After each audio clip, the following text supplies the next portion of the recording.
Good morning. তোমরা সবাই কেমন আছো? আশা করি খুব ভালো আছো। তো আমি এখন বাজে প্রায় 10:30 11টার কাছাকাছি। তো আমার কাছে এখন হাত ঘড়ি আছে।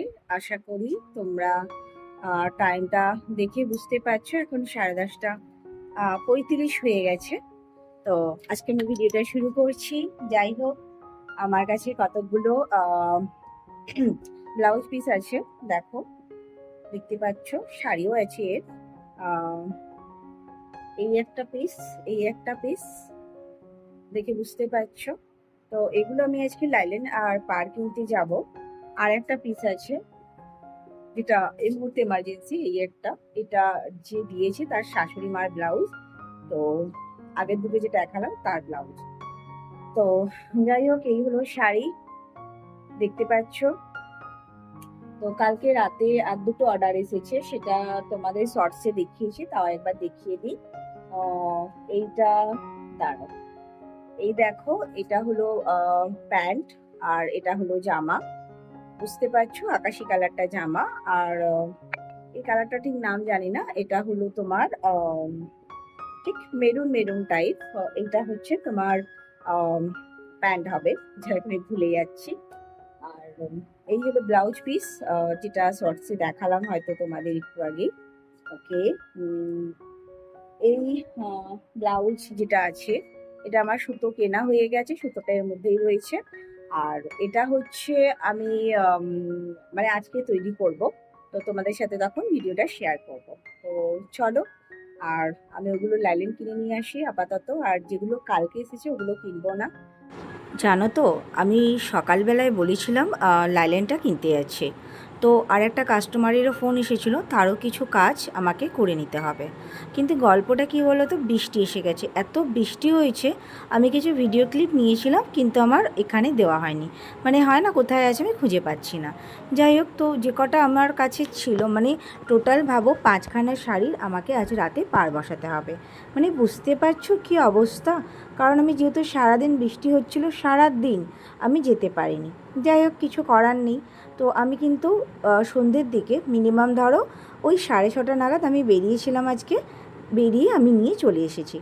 যাই হোক, এসে মোটামুটি একটা শাড়ি কথা বলতে বলতে আমি পাড় বসানো হয়ে গেছে। তো দেখো, আমি সুতোটা চেঞ্জ করে নিচ্ছি, নিয়ে কিন্তু আর একটা শাড়িতে পাড় বসাবো। মানে বুঝতেই পারছো, প্রত্যেকটা শাড়িতে পাড় বসানো দেখানো তো সম্ভব না। আপাতত আমি দুটো দেখাচ্ছি। আর একটা জিনিস কি বলো তো, বৃষ্টি হওয়ার কারণে তো আমি যেতে পারিনি। তার মধ্যেখানে না আমার শরীরটাও ভালো নেই।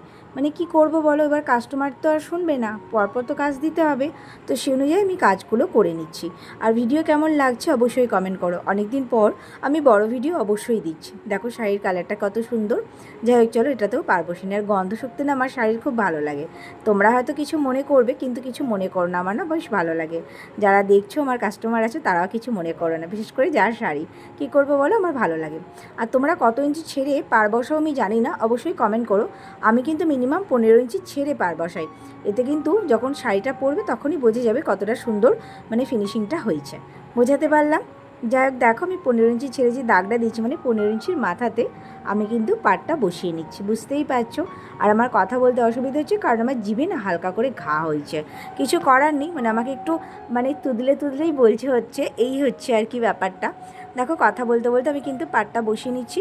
আর এই শাড়ির কালারটা না আমার খুব ভালো লেগেছে, মানে এত মিষ্টি একটা কালার, মানে পানাফুল কালারটা খুব ভালো লেগেছে। যাই হোক, তো এই শাড়ির পাড়টাও চলো বসিয়ে নিই, কমপ্লিট করে নিই। আমি কি করি বলে তো, মোটামুটি মেশিনে বসিয়ে নিই, তারপর হাতে করি।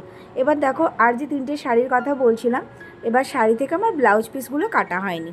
তো আমি ব্লাউজ পিসগুলো কেটে পাড়টা বসাবো। তো আমার হেল্পিং হ্যান্ড হচ্ছে আমার ছেলে। তোমরা হয়তো আমার ছেলেকে কম বেশি অনেকেই চেনো।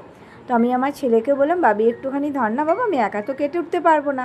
তো আমি মোটামুটি ব্লাউজ পিস কত ইঞ্চি তোমরা 1 ইঞ্চি মনে করো বা ছেড়ে তোমরা করো, অবশ্যই কমেন্ট করো।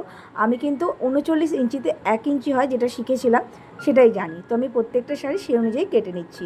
1 ইঞ্চি মানে 1 মিটার, সরি আমার বলাটা ভুল হয়েছে, 1 ইঞ্চি মানে 1 মিটার কাপড় আর কি 39 ইঞ্চিতে হয়। তো আমি দেখো কাপড়টা কেটে নিচ্ছি 3খানা পরপর শাড়ি, আর 3টের শাড়িরই পাড় প্লাস ব্লাউজ পিসের যে লাইলেন সেটা আমার কেনা হয়ে গেছে। ওই আমি সকালবেলা যে বলেছিলাম আর একটা কাস্টমারের ফোন এসেছে, তো সেই কারণে আমি সব কিনে নিয়েছি। এবার পরপর আমি কিন্তু কেটে নিচ্ছি। চলো, আমি সবকটা হয়তো ভিডিওর মধ্যে দেখাতে পারবো না, কারণ বুঝতেই পারছো ভিডিওটা অনেকটা বেশি লং হয়ে যাবে, আর আমি খুব তাড়াতাড়ি কথা বলছি, বুঝতেই পারছো। আমি যার জন্য খুব হাঁপিয়ে যাচ্ছি, আর আমি এখানে ছেলের সাথে কথা বলতে বলতে কাজ করছি। তোমরা জানো আমি আর আমার ছেলে দুজনেই জ্বরে পড়েছিলাম, প্রচণ্ড অসুস্থ হয়েছিলাম, যার জন্য না মাঝে মাঝে ভিডিও দিতে ইচ্ছে করছিল না, একদম বিছনা শয্যাশায়ী হয়ে গেছিলাম। যাই হোক, কিছু করার নেই, অনেক ফালতু বকে ফেললাম। দেখো আমার মোটামুটি এদিকের কাজগুলো হয়ে গেছে, তো চলো আর দেখতে থাকো।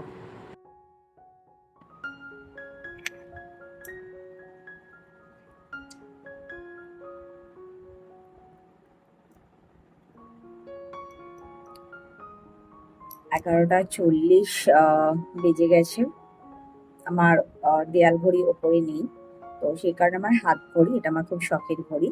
তো এটা আমার সবসময় আমি কাছে রাখি, মানে কাছে বসলে। তো 11টা 40, তোমরা দেখে কতটা বুঝতে পারছো আমি জানি না। তো অলরেডি এটা নিয়ে আমার 4 নম্বর শাড়ি চলছে, দেখতেই পাচ্ছ। পার বসাচ্ছি। আমি নিচের দিকটা যেটা হয় আমি মেশিন সেলাই করি, আর ওপর দিকটা আমি হাত সেলাই করি, মানে রান। আগে হেম করতাম, পরে বুঝলাম হেমটা খুব একটা ভালো যায় না, রানটাই ভালো যায়, তো রান। আর খাওয়া দাওয়া হয়ে গেছে, আর আমার এখন জানি না কেন আর বুঝতে ইচ্ছে করছে না, মানে প্রচন্ড শীতদাঁড়াটা যন্ত্রণা করছে, আর তার মধ্যে মানে মাথাটা হ্যাং করছে, ধরে আছে। আমি গান শুনতে শুনতে কাজ করছিলাম, বাট অ্যাকচুয়ালি সকালেই আমার বেরোবার ছিল, তোমাদের ওই ভিডিওতে বলছিলাম যেটা, সকালেই বেরোবার ছিল। প্রচন্ড বৃষ্টি আসে, যার জন্য ওই ওয়েদারে বেরোনোটা, মানে সব জিনিসপত্র নিয়ে যাওয়া আসা, ভিজে যাওয়ার একটা ব্যাপার। তো জিনিসগুলো তো ভিজবেই, কাস্টমারের জিনিস অবশ্যই, আর আমি তো ভিজবই। তো শুধু শুধু আমার বেরিয়ে লাগছিল না, তাই আমি বেরোইনি। আর রইলো, আমি সন্ধ্যে 6:30 নাগাদ বেরিয়েছিলাম। আমার যেটুকুনি দরকার, মানে ধরো 5টা শাড়ির, আর 4 4 3 7টা ব্লাউজের লাইলেন সুতো, আর 5টা শাড়ির ফলস। তো নিয়ে ধর আমি বাড়ি এসেছি, এসে একটু রেস্ট, মানে চাটা যেমন খাই, খেয়ে একটু রেস্ট নিলাম, কারণ আমার একটু চায়ের নেশা প্রচন্ড রয়েছে। তো যার জন্য গোলুমোলুটা দিন দিন আমার মনে হয় হয়ে যাচ্ছে, কারণ অতিরিক্ত চিনিটা আমার শরীরে চলে যাচ্ছে। যাই হোক, টপিক চেঞ্জ করব না। তো এই একটা শাড়ি রয়েছে, এটায় ফলস বসিয়ে নিই, আর একটা বাকি থাকবে, আর পারছি না, মানে আমি এবার সত্যি যাব। ভিডিওটা কন্টিনিউ আজকে আর করা সম্ভব নয়, যেটা মেন কথা টপিক। কালকে সকালবেলা ছেলে পড়তে যাবে, স্কুল যাবে, তারপর থেকে হয়তো আবার ভিডিও শুট করবো, তো তখন তোমাদের সাথে শেয়ার করবো। তো আপাতত রাতের জন্য গুড নাইট, এটা করে আমি ধরো শুতে যাব, আমি আর ভিডিও এখন শুট করলাম না। তো যাই হোক, আমি এখন শুতে যাই, কালকে আবার ভিডিও শুট করবো। যদি ভিডিওটা মনে হয় বড় হয়েছে এখানেই স্টপ, আর যদি দেখি যে না ভিডিওটা আরো একটু করা যায়, তো কালকে যেটুকু করবো। মানে আমি কি করি বলো তো, এই যে দাঁড়াও দেখাই। এই যে জিনিসটা আছে না, মানে এই যে দেখো এখানটা যে সেলাই, তোমরা বুঝতে পারছো তুমি জানি না। আহ, এই যে জায়গাটা, এই দেখো বুঝতে পারছো হয়তো, খুব ছোট ছোট গেছে সেলাইটা, মানে যেটা একদম একে পুরো সেলাই হয়, আমি সেটা করেছি। আর ওপরে যেটা হয়, এই যে ওপরে যে দিক যেটা আমি বলছিলাম, এখানটা আমি রান। কিন্তু আমার একটা টিপস আমি শর্টস এর মাধ্যমে দেখিয়েছিলাম, তোমরা কারা দেখেছো আমি জানি না। আম, প্রথমে না মেশিন সেলাইটা দিয়ে নেবে, মানে 5-এ বড় করে মেশিন সেলাই দিয়ে নেবে, তাহলে কি হয় রান দিতে খুব ভালো, মানে তাড়াতাড়ি হয়, সুবিধে হয়। হয়তো ভাববে যে ফুটো ফুটো হয়ে যায়, বড় একটা দাগ, কিচ্ছু হয় না।